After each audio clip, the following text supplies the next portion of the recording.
In Umbanda, an offering is used for you to ask for something or for you to strengthen your relationship with a particular spirit or a particular Orisha or a particular group of spirits. You can also use an offering to help yourself get rid of certain bad energy. The offerings that we give are ingredients that the spirits need in order to make that happen in your life here on planet Earth, in the physical plane. When you give a particular spirit this offering, let's say a drink, a cigar, some fruits, that entity is not going to smoke the cigar and drink the beverage. They will use the energy of those elements to produce something and then use that thing in your case. So let's say that you are asking for something specific for a pombagira. So a pombagira will normally receive champagne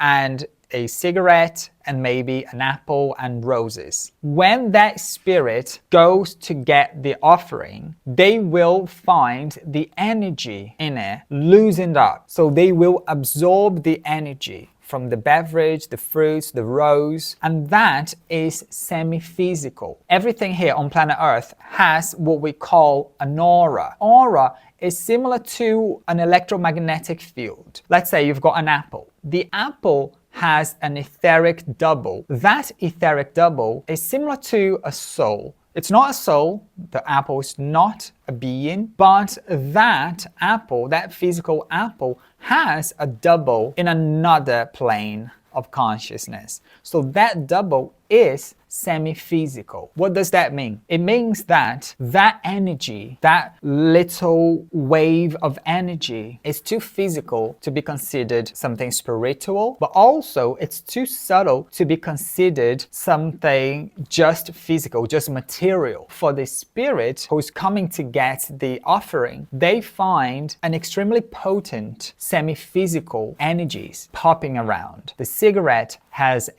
or cigar has this strong element of tobacco. The beverages, they have the elements of the alcohol, the waters, the pigmentations, the scents, the fruits, the roses, the buds. All of that has so much power. For them to create something for you, it's not that they need the offering. It's that the offering is going to help them implement your wish in the physical plane, because they do have the power and the knowledge to create scenarios and to change things.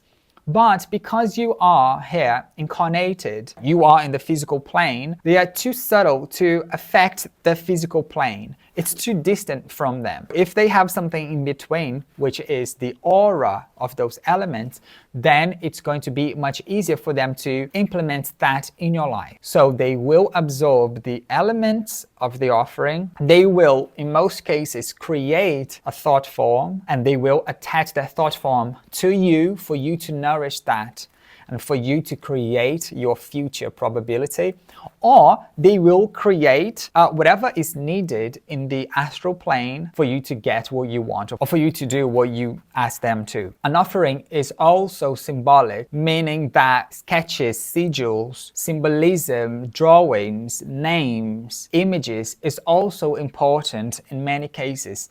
It's not that the spirits need the symbolism, but symbolism means something different in the earthly plane and the astral plane. So in the astral plane, when we see here something symbolic, let's say we see a pentagram. A pentagram for us just means a star and a circle. But in the astral plane, that is not just an image of something. That becomes something else. What is symbolic for us here, it's a little more realistic in the astral plane. What we see here as symbol, in there, they see it as in reality shows that it's much more than just an image.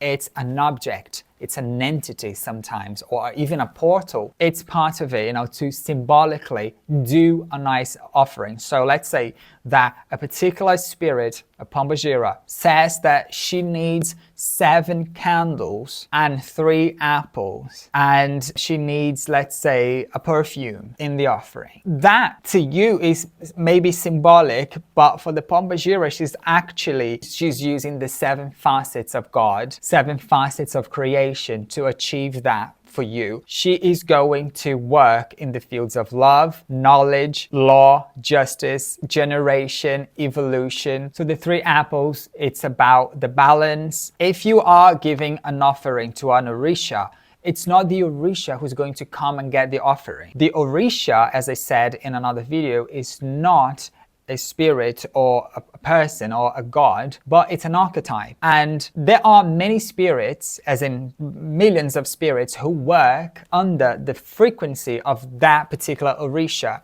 So that Orisha is not coming for the offering, but a spirit who works under its frequency will come for that.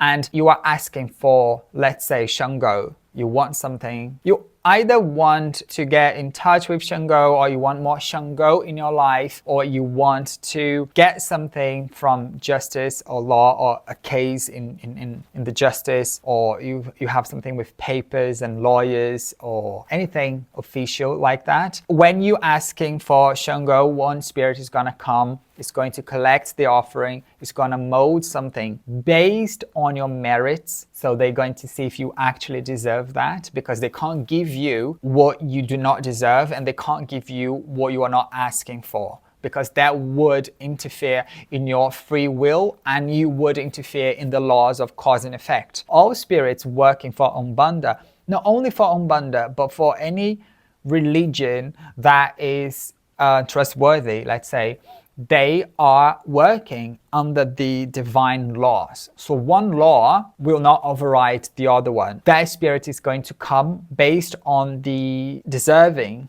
based on your merits, right? They're actually going to absorb the energy. And it looks quite like this. They absorb an energy like steam. It looks like a rainbow. It looks like colorful steam going into their hands, and they create something there. They create a thought form. In most cases, they create a thought form and they implement that. They attach that to you. Or if there is a future probability, which is a scenario happening, and it looks like a wave of a particular scene. And that's what psychics normally see when they are predicting something, or when there's a prophecy and they see something, they're seeing a future probability. So they might energize their future probability with the elements of their offering. It's not the spirit who needs the offering. The Orisha doesn't need the offering to, be happy. So you don't need to be giving Orishas lots of offerings in order for them to do things in your life. It's not that they need, it's that when you have a particular need, you do give a much bigger offering for them to work on your behalf. They don't need it. Even just one candle is an offering. So an offering is not just like a full altar. An offering is a candle. That could be an offering, because you are offering them elements for them to wear. When you give an offering of just a candle, for instance, 2 things happen.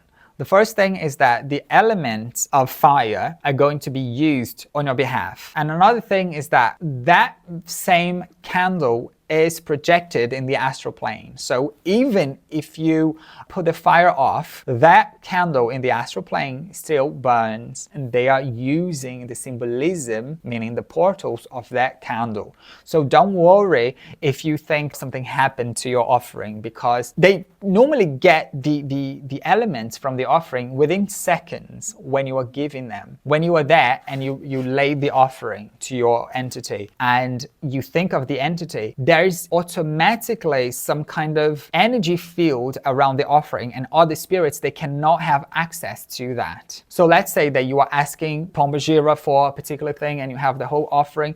Don't be afraid that other spirits will come and get it. This is not going to happen. It's impossible. You dedicate it to Pombagira. So the other ones, they can't see the offering really. They can see the physical offering, but they can't see the elements of the offering, the etheric elements of the offering. They don't have access to it. You see, when we give an entity an offering, it's because we are activating the etheric double of the offering. Otherwise, spirits would just go to the supermarket and just absorb everything from there. Just freely get every fruit, or they go to the alcohol, ale, and they would absorb everything. That doesn't happen. Why? Because those elements were not activated by someone, by your energy. So you activate the offering when you give. When you say, it's for you, you activate that. You loosen up that etheric double and you create that kind of field, protected field. Only that entity or those who work under the frequency of that entity will be able to absorb that. It's like they have a password, that you put the password and they have the password. When you give the offering, you can always dispose everything. The more you leave the offering running, the better. So let's say 7 hours, 3 days, even 7 days, depending on the offering.